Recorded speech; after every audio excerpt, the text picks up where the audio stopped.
Greetings, fellow scribes! Welcome back to the archive. This week is the 5th part of my series on the worlds of Kult Divinity Lost. And this one I talk about the Dream Worlds, or Limbo. This is not a separate world like the others. It is more of a alternate state of existence connecting through the human subconscious to all people. And so, with this, we're going to talk about it, and as I said, it's a little bit different from the others.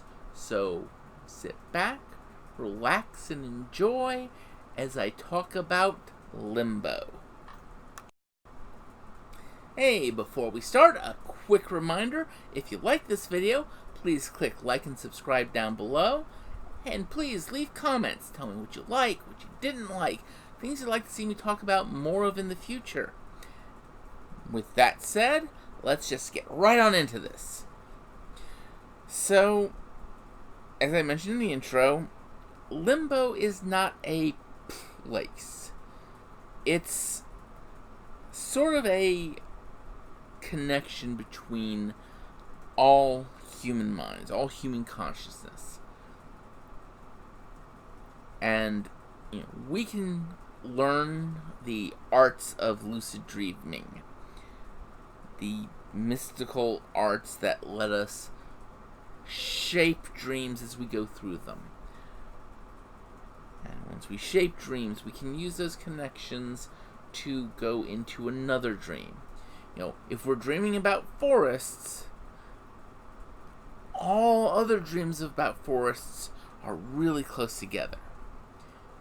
But if we're dreaming about a desert, we are not going to be able to easily connect to a dream about cities, so we have to sculpt that dream about the desert, change it, alter it slowly into a dream about cities. And once we've done that, then it's adjacent to all the dreams about cities. Now, in Cult, one thing that's from folklore is not true. If you die in a dream, you do not die in real life. What happens is one of two things. Either you are startled awake, thrown back into your physical self as you wake up, or the dreamscape shifts to a different dream that basically changes that outcome to you not dying. And as you travel through dreams, you leave some elements of yourself in people's dreamscapes. More experienced dreamwalkers are more proficient in keeping this presence quiet, not being so intrusive into others. But there are times where leaving bits of your psyche embedded in someone else's dreams are going to be unavoidable. Traumatic instances, or things that for some reason cause you to have to relinquish some of your own control over the dreams you're moving through to the dreamer. And on top of that, there's you're not the only person going through dreams. And you're not the only thing that can alter and shape dreams. So, as you go wandering through dreams, go moving through dreams to reach points for enlightenment or just fulfilling your curiosity, you have to always be watching the changes, making sure that they're not changes being done by something else, because those could be the person you're dreaming with trying to keep their dream on track. It could be another dream walker. Or it could be some of the various threats that are in the dreamscapes. Or maybe this dream is too close to an area called the Vortex, the source of all dreams. And these are things you have to be looking at as you travel from dream to dream. And, among the things that dream walkers can do are some unusually scary things. I mean, yes, they can change dreams. They can change their shape in the dream. They can pull people from other dreams into the dream that they're in, or contact and summon the creatures that live in limbo, that live in these dreamscapes.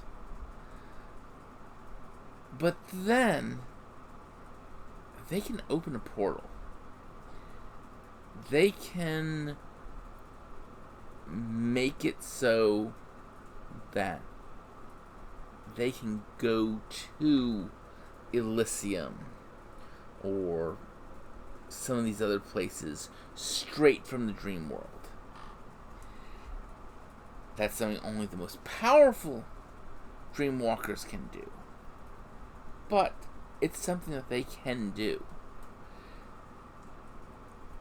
What happens if they die or are injured in a state like that? I'm not sure, and it doesn't really talk about it. But probably nothing good. Of course, once you start talking about the dream world, you have to actually look at its architecture, its layout. And, as I said, there's the whole all dreams of forests are close together. All dreams of cities, all dreams of deserts, all dreams of underwater.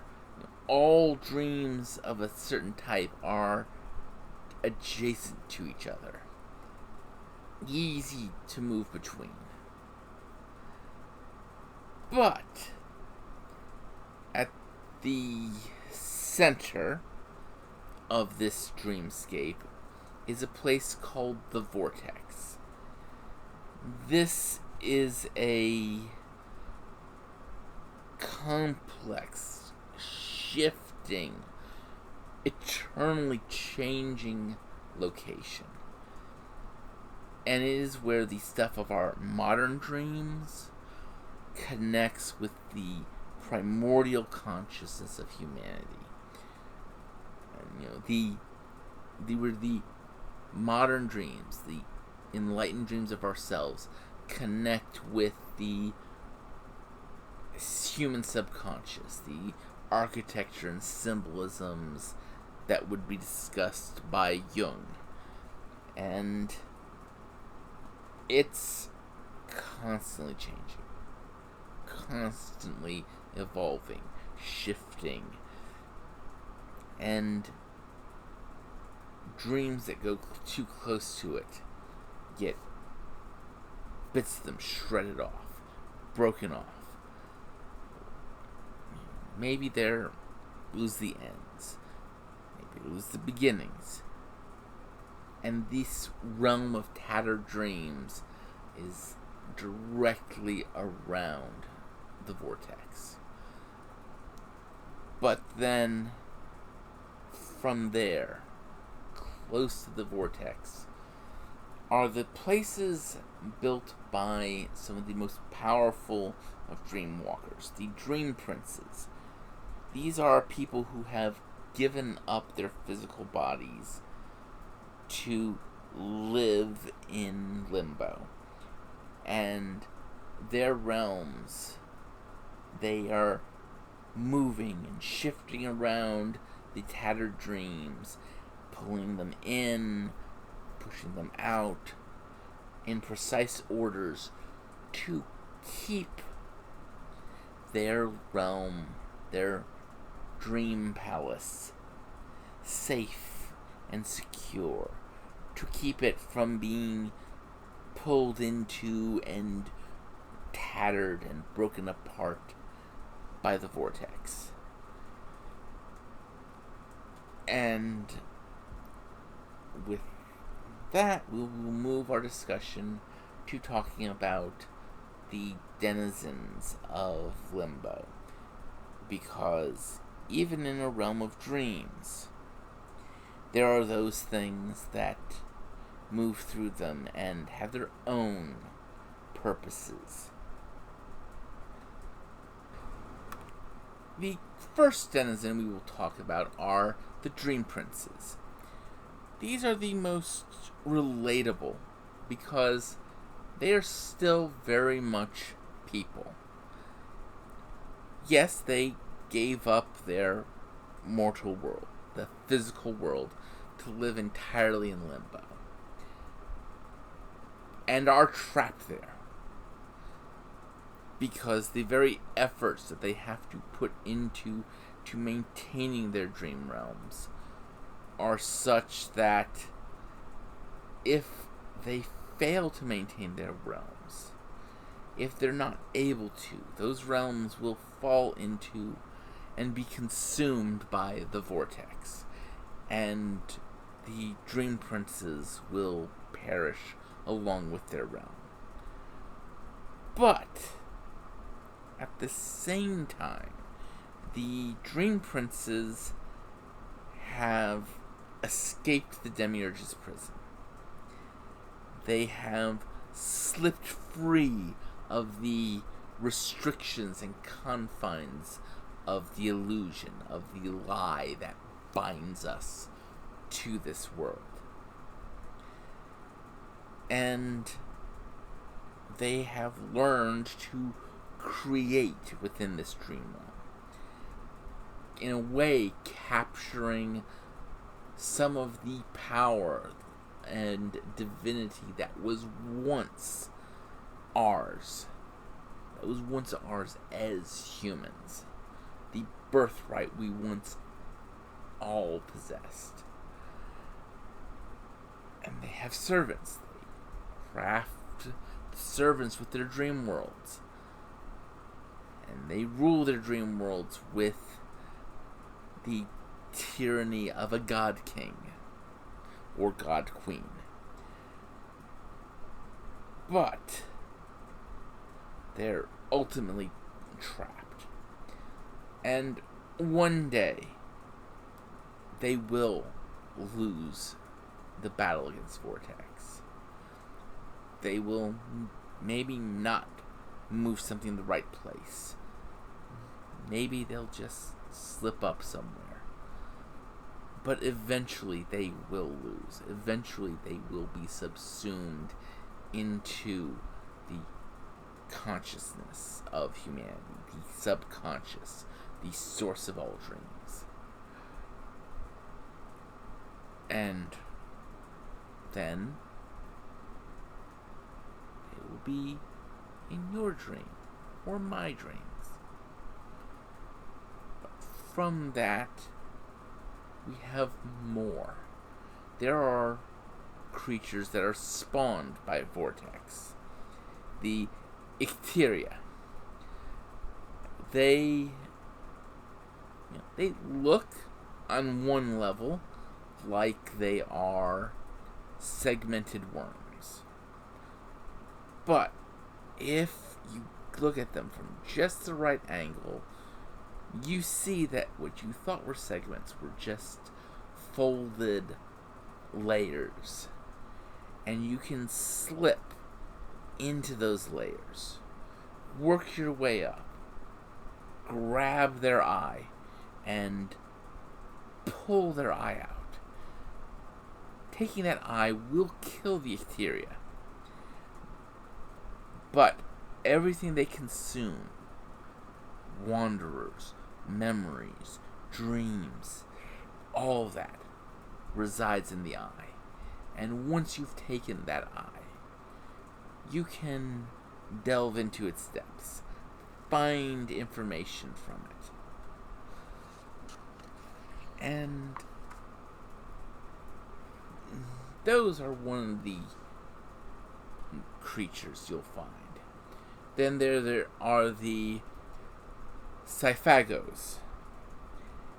And these are creatures that want to experience a mortal existence.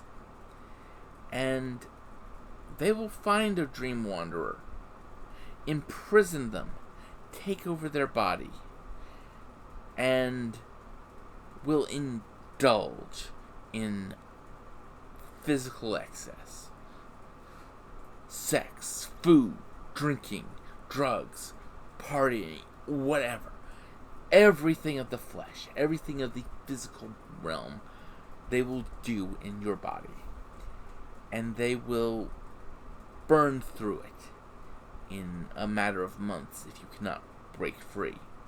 Now, if someone is able to get free from the captivity, they're able to force the Syphagos out and take back over their body. But they have to live with whatever the stream being did in their body while they were imprisoned. But, in addition to those dream creatures, there are things called dream beings. These are a special sort of entity. You see, dream beings are spawned from our desires, from our fantasies, from our nightmares. And they take many shapes. It could be the moth children who get into your dreams. They have moths coming out of their flesh, and sometimes they'll cut their flesh open and their blood will drip, and the moths will come and drink of that. But the moth children will pick a mortal, and as they work their way towards this mortal through dreams, moths will start being more gathered around that person in the waking world. Everywhere they go, more moths are seen. And then the moth child will finally find them, and when the person is asleep, it will come into where they are, cut open with an incision into their flesh, and lap of their blood. Then there's the Seamstress. When she reaches you in a dream, you will fall to pieces. Your arms, legs, head will fall off. Your organs will fall out. And the Seamstress will offer to help you, to repair you, in exchange for a simple task, a simple favor. Tell her about your life, and she will sew you up while you tell her. But she always keeps one organ, and she'll promise you to return that organ, but you have to do some more favors for her. Eventually she'll return it, or so she claims, but you never really know if they are ever finally returned.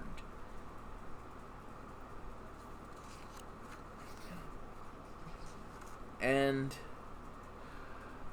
probably the scariest of the denizens, or the most chilling at least, is one called the Child Collector. It will somehow affect the real world. Lure a child in front of a TV, lure them into a closet with the sound of a music box playing. And then it pulls them in. The next morning, the parents just find the child gone and have this feeling of restless dreams from the night before. But the child collector has taken the children to a oil derrick-like structure in the middle of an uncharted and vast sea. And as the children grow, it plays with them. It makes sure they play with him. And he enjoys them. And hide and seek, tag, various children's board games, things like that. And then the children will eventually betray it by growing up. And when the children grow up, when the children reach the point where they are no longer children, the child collector kills them gruesomely in front of the other children has collected. Some might eventually escape and find their way back to Elysium, but the child collector never stops hunting for those traitors to it.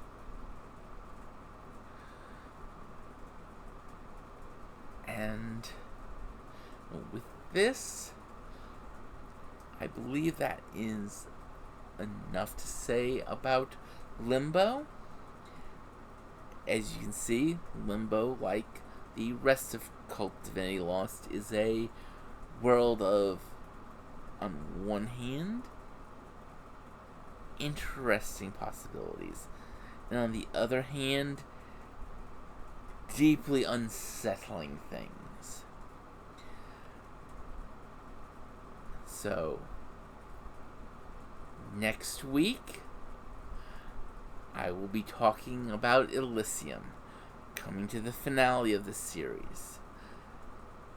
So, until then, I just want you all to remember to have fun and keep gaming.